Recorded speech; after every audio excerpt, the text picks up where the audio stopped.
Bismillahirrahmanirrahim. Assalamualaikum warahmatullahi wabarakatuh. Hai anak-anakku kelas 1, jumpa lagi dengan Pak Mus ya di Mapel Al-Islam ya.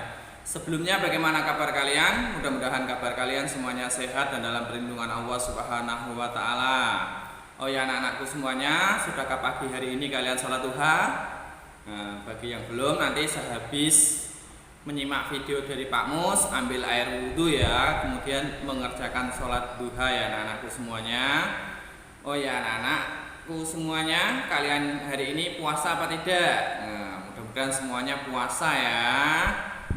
Mudah-mudahan dalam menjalankan ibadah puasa kalian diberikan kesehatan, diberikan kelancaran ya. Oh ya anak-anakku semuanya, untuk pertemuan Al-Islam pada kali ini kita akan belajar tentang kisah Nabi Idris ya anak-anakku semuanya. Sebelum belajar, marilah kita berdoa terlebih dahulu dengan kita membaca basmalah bersama-sama. Bismillahirrahmanirrahim. Terima kasih anak-anakku semuanya. Disimak ya video tentang kisah Nabi Idris.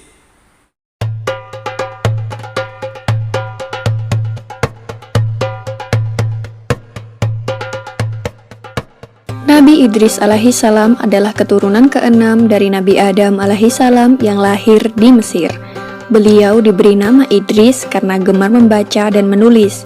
Nabi Idris adalah nabi yang sangat cerdas. Beliaulah yang pertama kali menjinakkan kuda yang semula merupakan binatang liar.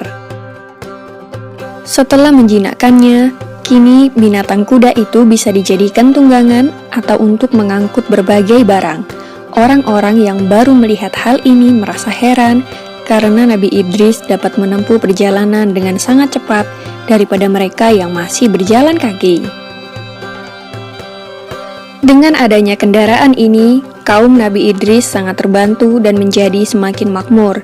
Nabi Idris menjadi orang yang paling disegani dan menjadi seorang panutan. Di dalam Al-Quran, Nabi Idris digolongkan sebagai manusia yang sabar karena beliau tidak mudah putus asa dalam menghadapi tantangan dan rintangan seberat apapun. Nabi Idris merupakan manusia pertama yang mulai menulis dengan pena dan dianugerahi berbagai kepandaian oleh Allah. Di antaranya ilmu alam semesta, ilmu tulis-menulis, dan ilmu berhitung. Beliau pula yang pertama kali menjahit baju sehingga membuatnya lebih nyaman dipakai daripada baju yang masih terbuat dari daun dan kulit hewan. Selain itu, beliau juga menguasai berbagai macam bahasa. Oleh karena itulah, beliau dapat dengan mudah berkomunikasi dengan manusia lainnya.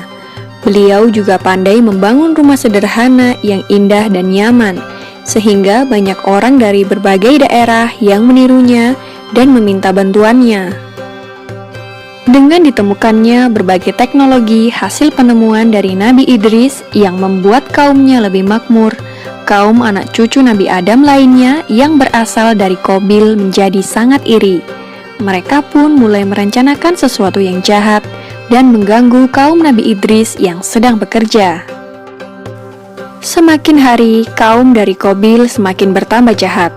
Mereka mulai berani merampas harta benda kaum Nabi Idris dan melukai para perempuan dan anak-anak. Jumlah mereka pun juga semakin bertambah banyak karena orang-orang yang tidak mau bekerja ikut menjadi golongan dari kaum keturunan Qabil. Karena kejahatan kaum keturunan Qabil semakin meresahkan, para penduduk pun mulai melaporkan berbagai kejadian itu kepada Nabi Idris. Nabi Idris lalu pergi menuju sebuah bukit dan memohon pertolongan kepada Allah Subhanahu wa taala. Pada usia 82 tahun itulah Nabi Idris diangkat menjadi seorang rasul untuk memberikan peringatan kepada seluruh umat manusia. Maka Nabi Idris dengan segera melaksanakan tugasnya sebagai rasul dan memberikan peringatan kepada kaum keturunan Qabil untuk kembali ke jalan yang benar. Nabi Idris berkata kepada mereka, "Hai saudaraku, berhentilah mengerjakan perbuatan jahat dan mungkar. Ikutilah jalan kebenaran seperti yang diajarkan Nabi Adam." Namun setelah diperingatkan oleh Nabi Idris, kaum keturunan Qabil malah menjadi sangat marah. Mereka malah menantang Nabi Idris untuk berperang. Maka Nabi Idris dan para pengikutnya mulai membuat berbagai peralatan perang dan membuat benteng pertahanan guna menahan serangan kaum keturunan Qabil. Akhirnya peperangan pun terjadi. Selain menjadi seorang nabi dan rasul, Nabi Idris juga merupakan seorang panglima perang.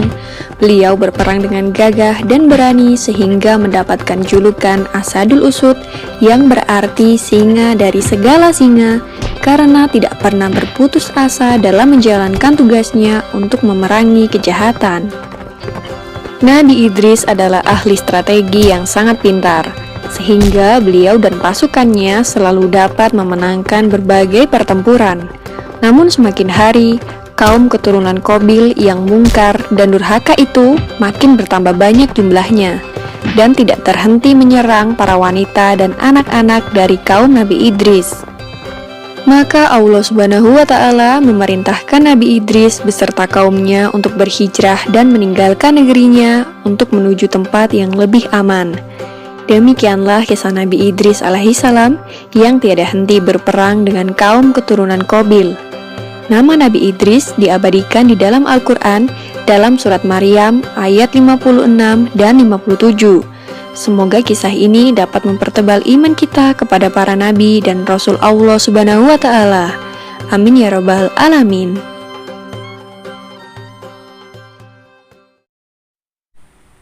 Alhamdulillah ya anak-anak ya, kita sudah belajar tentang kisah Nabi Idris. Semangat untuk anak-anakku semuanya dalam menjalankan ibadah puasa.